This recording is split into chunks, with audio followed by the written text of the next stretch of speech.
All right, Clint from the doorway too, hanging out with James, guys. Thanks for doing it. Really do goddamn appreciate it. Big fan of the new record for sure. Glow is really impressing in me. So I know we kind of had a glitch on the first beginning of this, but let's try this over again. I'm gonna ask the same question again. Kind of telling me about the name Countless Skies, and do you think it still fits? Do you think it's a good vibe for what the band still means? And where did it come from? Sure. So the name comes from the Bellacore song "Countless Skies." It's from the album Stone's Reach. Brilliant album. Like, if you haven't heard it, like, go check it out. And what it was is that at the time when we were struggling to come up with a name, it was Ross's email address, our vocalist Ross. So it was his email address at the time, and it was just like, oh, why don't we just call ourselves that? Name us after that song. So that's what we did, and don't regret it at all. It's Good. still I still love that album as much as I did back then, and yeah, I still think it fits. Like, we're definitely still like completely influenced by the MeloDeath thing, but I think we haven't deliberately like moved away recently. I think it still fits. We just explored other things, and I guess when you explore more, you like things have to give, and so Yeah. we've sort of maybe diluted down a little bit the MeloDeath with a little bit of prog and stuff like that. Cool. That's a Yeah. great introduction to the next place I was going to kind of go. I was going to say, I think the term mellow death is really limiting for you now, and that's kind of that's a good thing, not a bad thing. I don't think you guys should just be called a mellow death band, especially with Glow.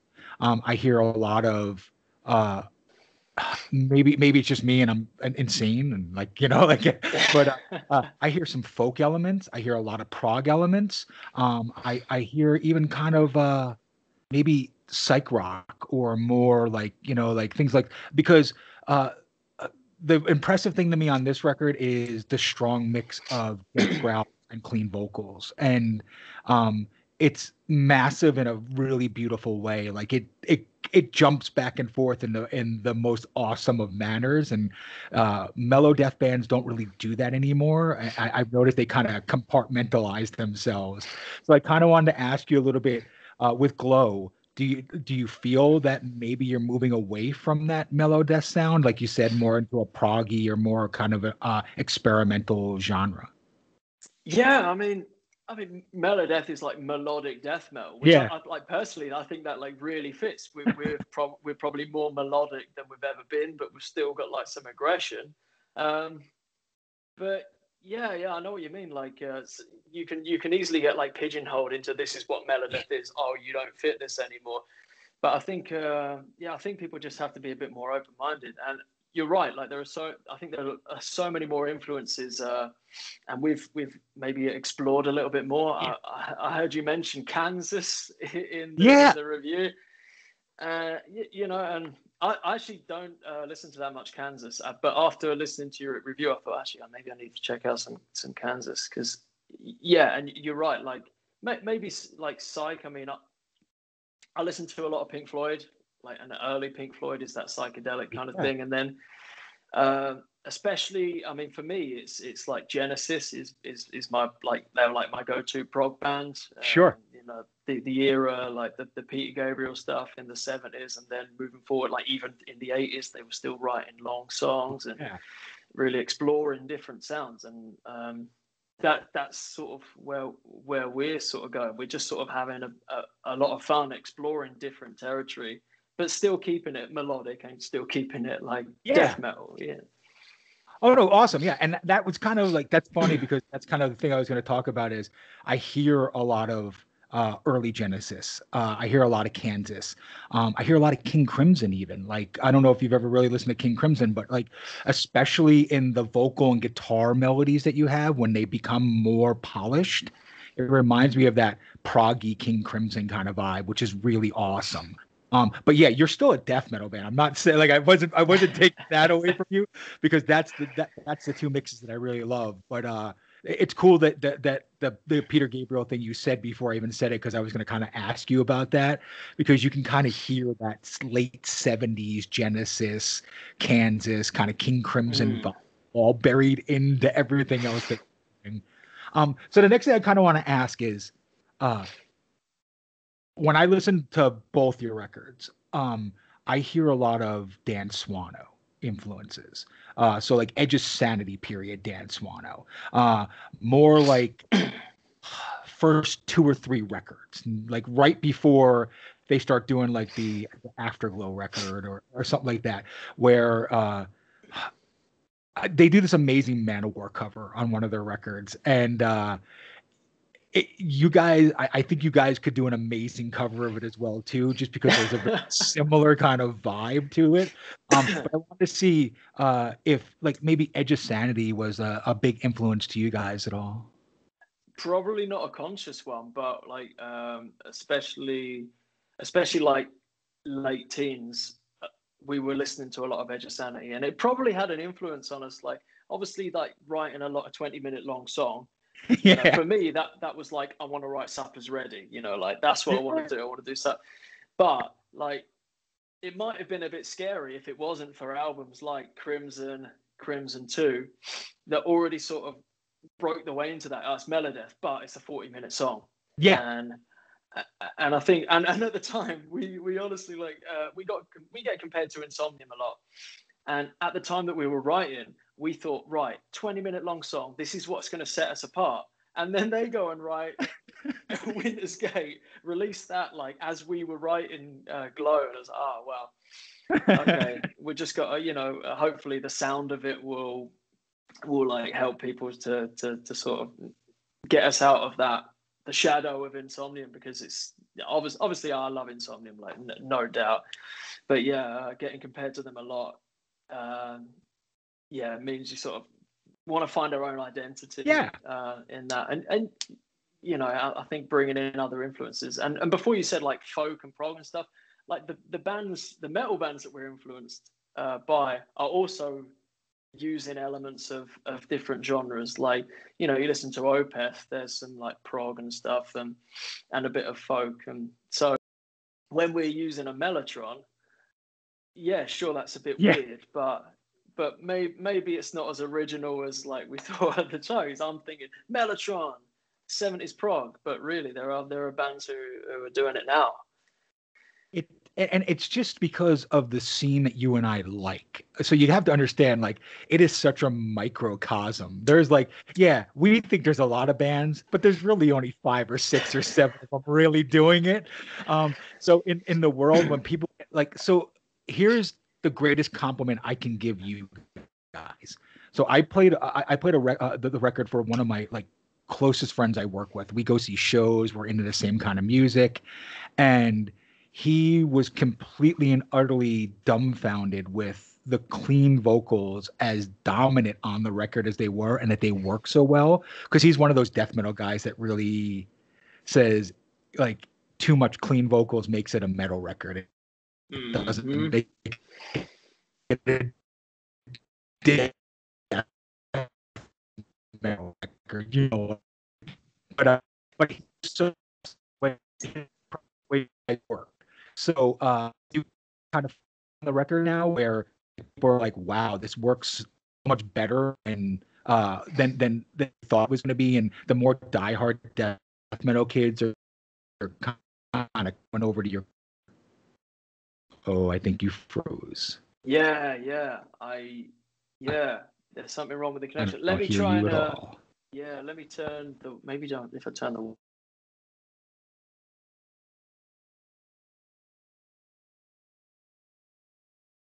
If you're there, I don't hear you at all. Oh no! Oh, you're back? There we go. I had to turn the. You completely froze on me. You're gone. So if you answered that question, I didn't get to hear you at all.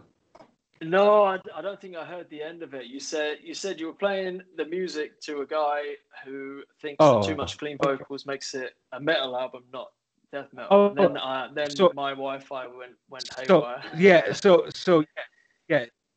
Okay, not a problem. Yeah, you're freezing up pretty bad right now. So but like I said, we'll try and push through. So yeah, I just kind of wanted to see, are you seeing a lot of your fans now to be more like the true death metal kid kind of really falling in line and loving what you're doing now, where like, 5 years ago, 6 years ago, there was a big split. Like you either liked MeloDeath or you liked, like, old school death metal. It was kind of a badge of honor to like one or the other, not like both. Are you seeing more of an audience kind of merged together now? Yeah, I think so. That, by the way, that was me as well. Like, I don't like too much clean vocals in my metal. Like, but I think with Phil's a great singer, and it brings out a different side. And one of the things was like New Dawn that we heard quite a bit was some people were saying like Ross's vocals were a bit monotonous, which I think they're pretty good, but as well as him just like massively improving between the two albums, and he's added so much diversity in his vocals, like Phil's clean vocals, we wanted to bring those out a bit more. I think they give like us a different side that perhaps we wouldn't have had if we'd have sort of hidden him a bit more, because yeah, he doesn't play as big a part in our last album New Dawn compared to like now. It's like almost equals.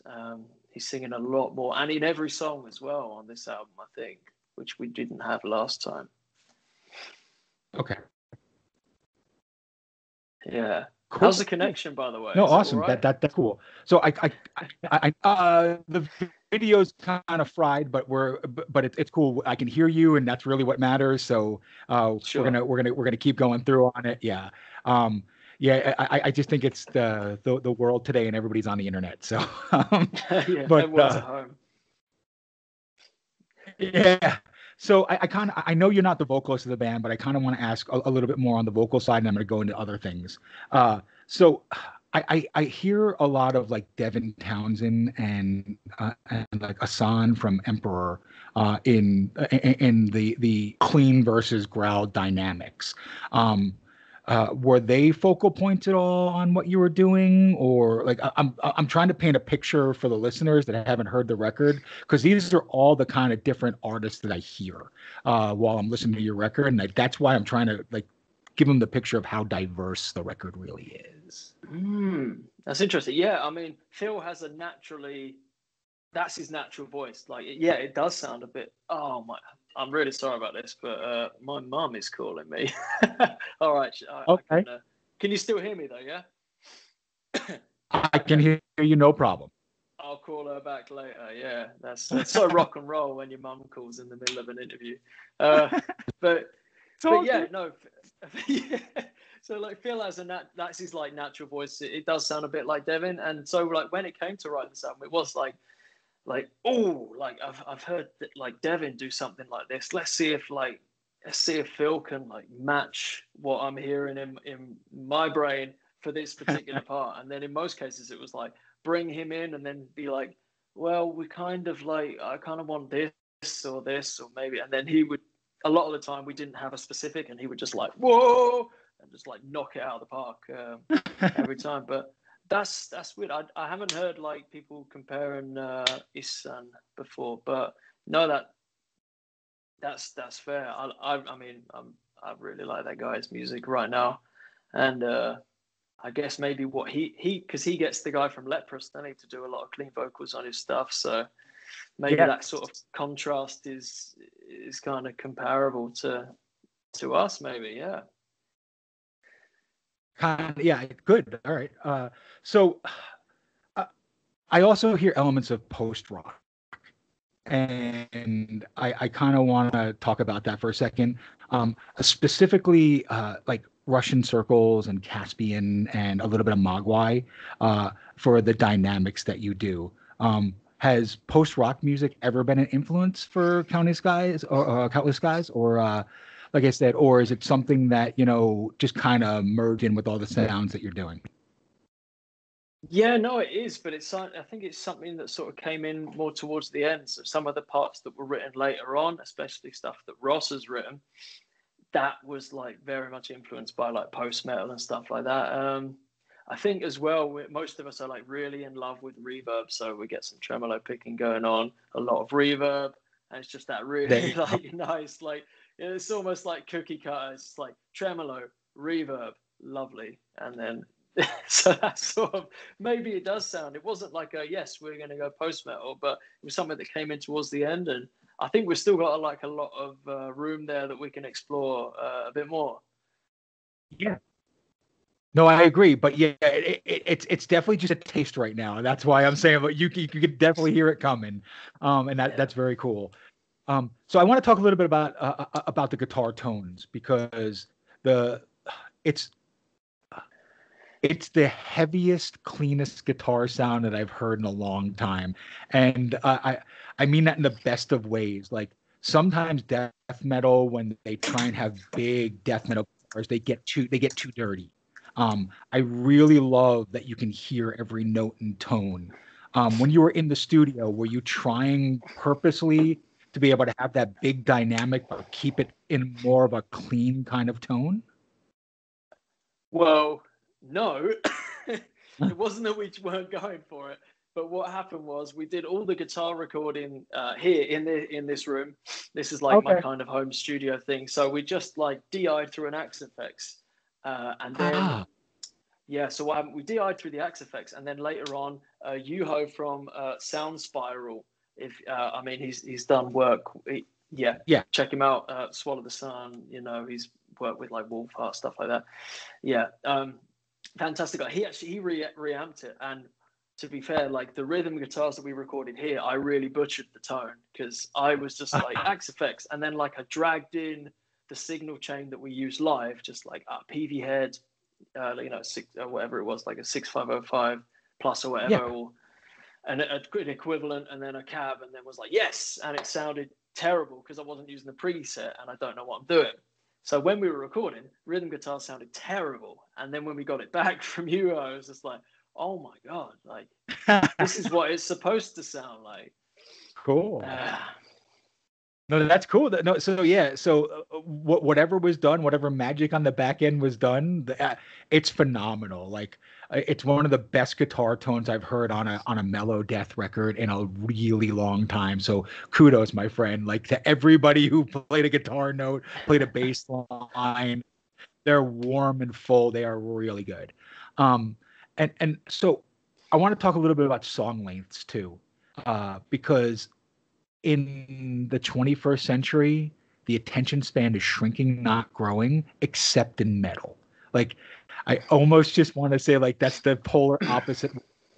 Like, true metal fans love 5, 7, 10 minute long songs. Like, that's what they want. The rest of the world wants a 2 minute and 30-second song. Do you think there's a way for a band like yours to be able to break into more of a commercial market with longer songs? Or is it something that you just let's stay in the metal underground? This is what we love. This is what's going to be our home.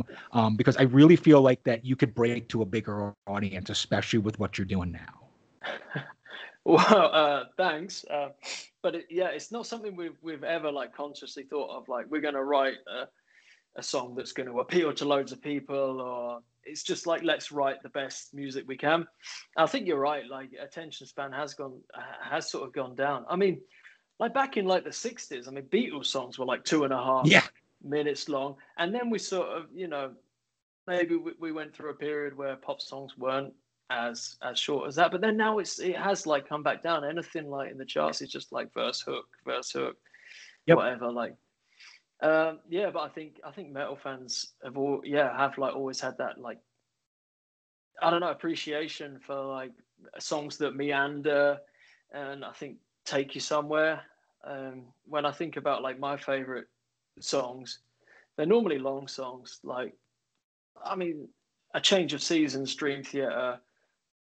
I don't listen to it a lot, but when I do, it's like, yes, this is brilliant. It's a journey. I think that's probably it's probably the difference between like a pop song and like a metal song. Is the metal song takes you somewhere else. I think maybe that's what it is. I'm not sure. It's just coming off the top of my head. I haven't prepared the answers or anything. Yeah. There's no need for preparation. That's a good answer. I appreciate it. So I kind of want to talk about the artwork a little bit for Glow because it's kind of interpretive. I think you could kind of listen to the record, close your eyes, open your eyes, look at the album cover, and you could take a lot of different directions on it. Did you purposely pick this artwork because you felt like it felt through the theme? Was it just something that interests you? Was it just a cool piece of art? Like, talk a little bit about the artwork and how it ties into the record. Yeah. So, okay, the guy, Carl Ellis, he's done all our artwork so far. So he did our EP, New Dawn. He did this record. He's done all our t-shirts as well. We always go to him. And this time, in this case, it was like Ross was just like, this is kind of the direction we're going. And it takes like so many revisions. Like if you get someone to do some work, they're normally like, okay, here's the drafts. Okay, now we go on it. 3 revisions, and that's all you're getting. But hopefully with Carl, he sort of realizes now that we're not like that. And he could always turn us down if he wanted to. But never. I hope he's not listening, because he's not allowed to turn us down for any work, because we want him all the time. But it is like a backwards and forwards for so long. And the surprising thing is like how much it fits with the sound of the album, I think, because he hasn't heard the music. He just made this piece of artwork, and it was like, this, can you change this? Can you change that? And then suddenly it was like, bang, this is your artwork. And it was, whoa, that's amazing. That is like exactly the sound of the album in a painting. It's amazing how he's done it. Yeah, I agree. I totally agree. Very cool. So let's move into a different direction. So your first main record was on Colony, and now you're working with Willowtip. So I have a real difficult conversation I want to have with you right now, because Colony was a very MeloDeath label. Like, I'm gonna just everything to me was like you were either In Flames inspired or you were like Soilwork inspired. Like, that was like the 2 directions that label went. With Willowtip, they are an amazing label, but they are like the kings of like ultra prog and tech death. So sorry for the profanity, but how the fuck did you get on Willowtip? Because like it seems like the weirdest mix of band label that I've ever seen in my life. Like, you are probably the most odd man out on that label from everything I've heard over the last 5 years. But they're a great label, so I'm glad they love you. But explain to me how that happened. Yeah. So they emailed us, and obviously seeing the name Willowtip was just like, man, Willowtip, Arsis, Celebration of Guilt, fantastic. It was like straight away like, oh my God, like that's like an album from like, I don't know, 15 years ago or whatever now. And straight away I was like, wow, what an opportunity. And they were amazing as well. Like they said like, all right, we want to work with you. And we're like, wow, okay, that's great. And then you're thinking big label, what are the terms going to be? Yeah. You think that like, we're going to have to like sign our soul away, sell our soul, sorry. And really they were just like, right, just take as long as you need to make the album, like do what you can, make sure you're happy with it. And then when you're done, send it over and we will like put it out. And like, so we didn't have to compromise at all on anything. Like we took as long as we wanted, like way too long. Like the recording took from January 2019 to February this year. So it was like over a year of recording. And they were just totally fine with it. Just like, when you're ready, we'll put it out. And that's what happened. Yeah. And we're so happy with it. And they did all that. They put together all the bundles and stuff. And it's brilliant. And very cool. So happy with that vinyl. They put out the orange vinyl.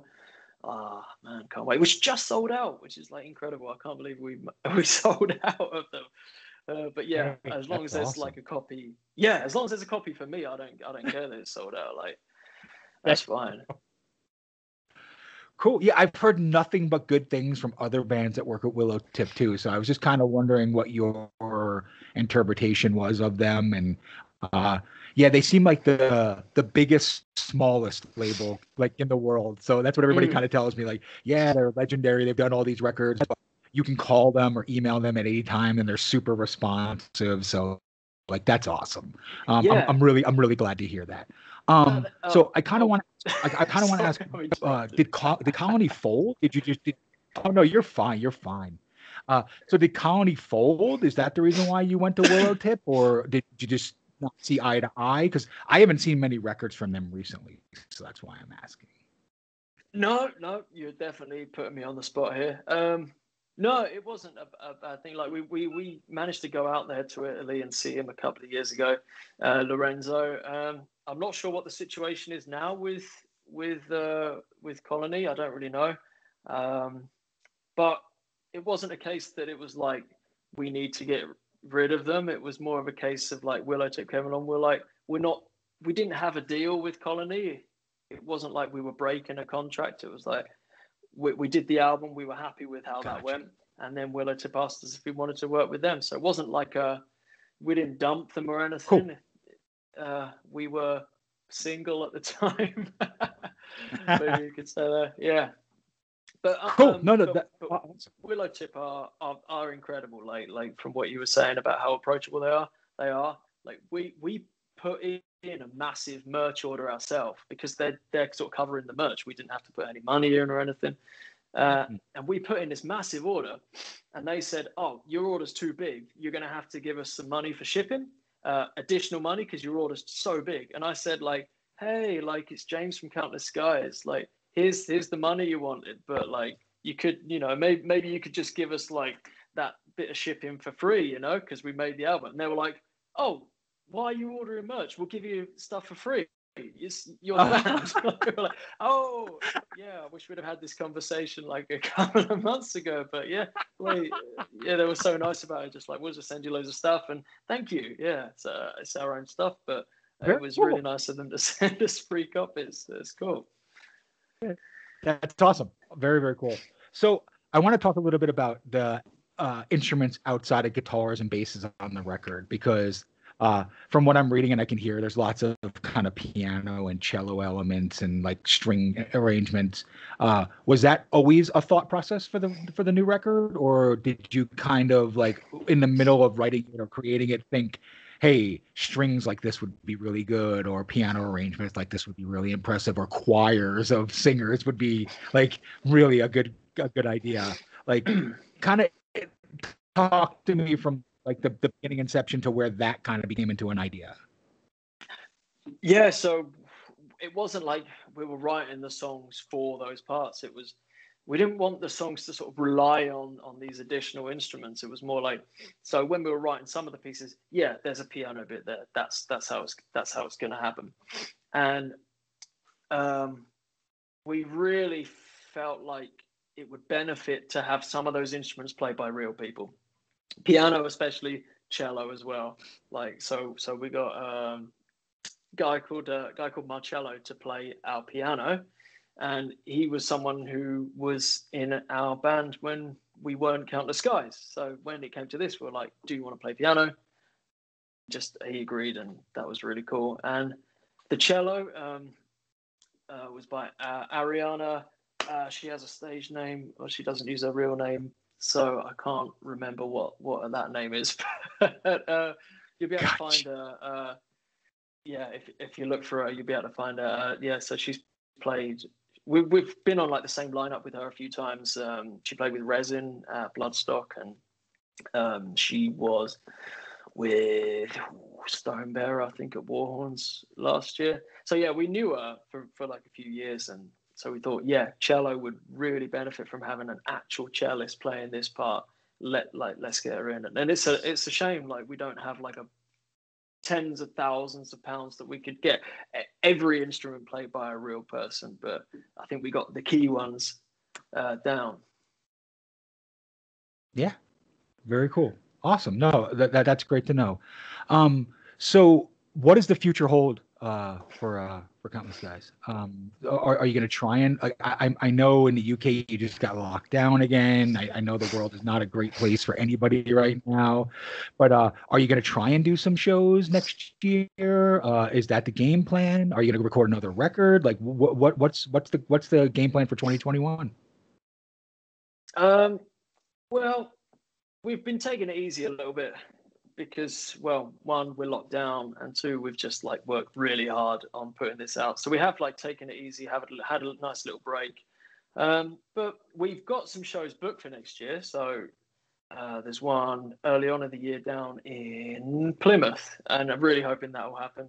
I don't know how to pronounce the name of it, but and then the other one that we've got booked is Metal Days or New Metal. Is it New Metal Fest just before the Metal Days Festival? So Okay.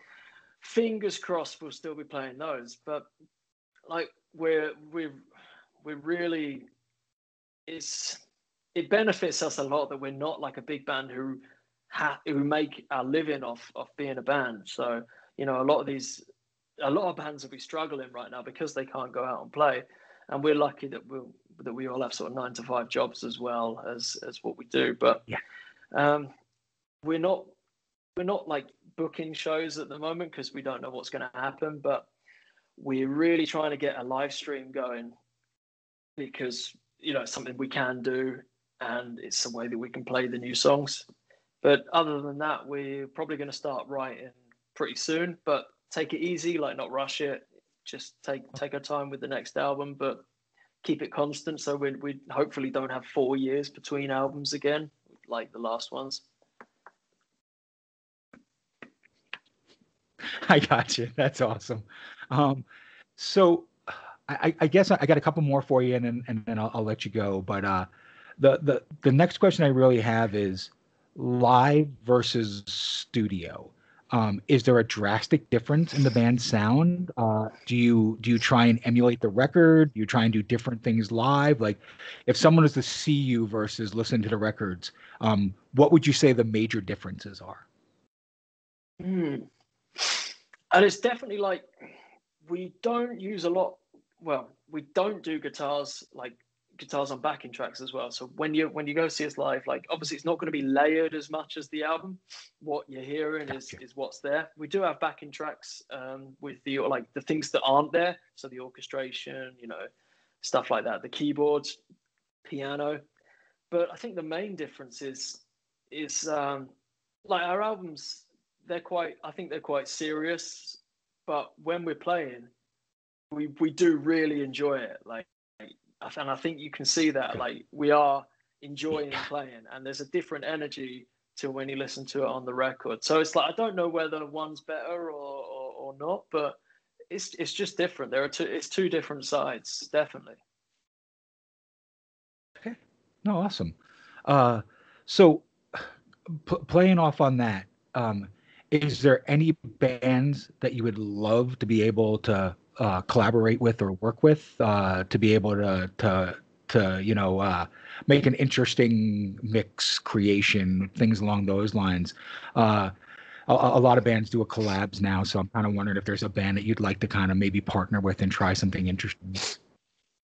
Yeah, you're making a good point. Yeah, like collabs. It's like things like collabs and splits and stuff.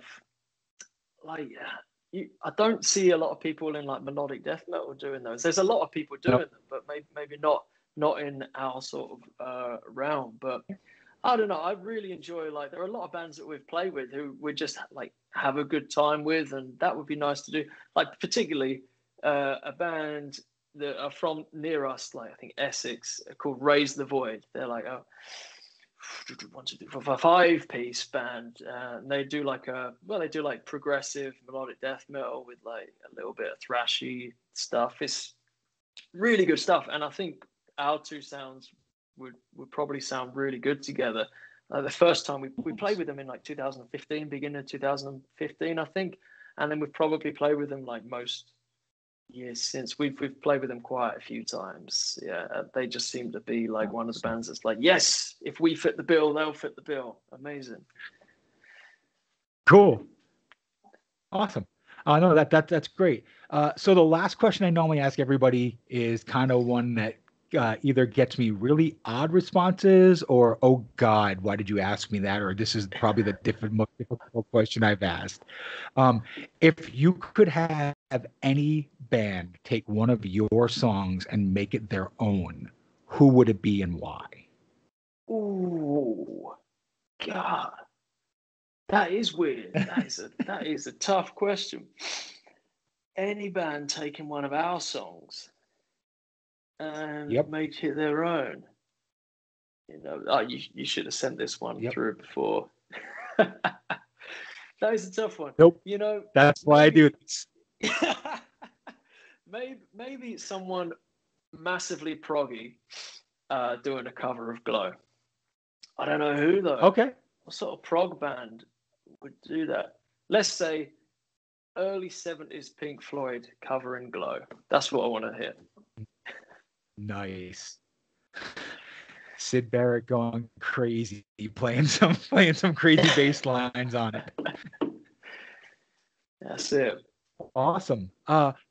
So normally here's where I leave it to you. I'm gonna leave the pulpit, the speaking box, the next couple of minutes.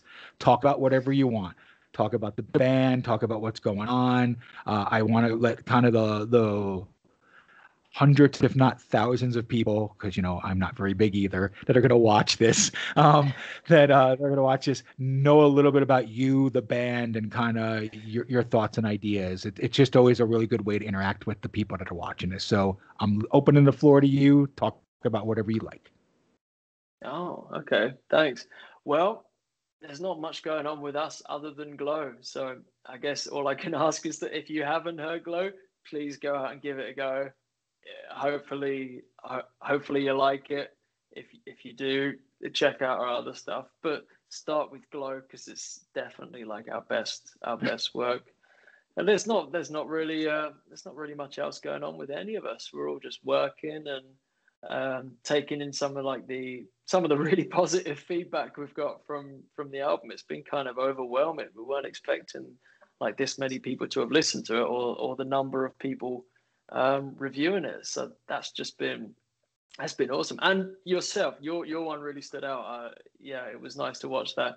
Just the clips and stuff, like going bit of a song, talking about it, bit of another song. Like if I was watching that myself, I'd be like, oh, now you've cut it there. I actually want to carry on listening to that song. So you've done some good promotion for us there, I think. Good. Awesome. Well, James, it's been an absolute goddamn pleasure, man. Thank you for doing this. I wish you nothing but luck with the band. If you do ever come to the US and you're in Phoenix where I am, we will definitely hang out. I will come see you. We will have a blast. I absolutely promise. I will put links to your Bandcamp, to your Facebook, to all your information on the video as well. And with that, this is Clint from the Doorway too, man. It's been an absolute pleasure. I hope Countless Skies has nothing but future success, and I look forward to the next record. Cheers. Thanks. And I promise we'll come to the US. As soon as we can, we'll come. Awesome. Cool, man. Thank you very much. You have a great night. Cheers. Bye.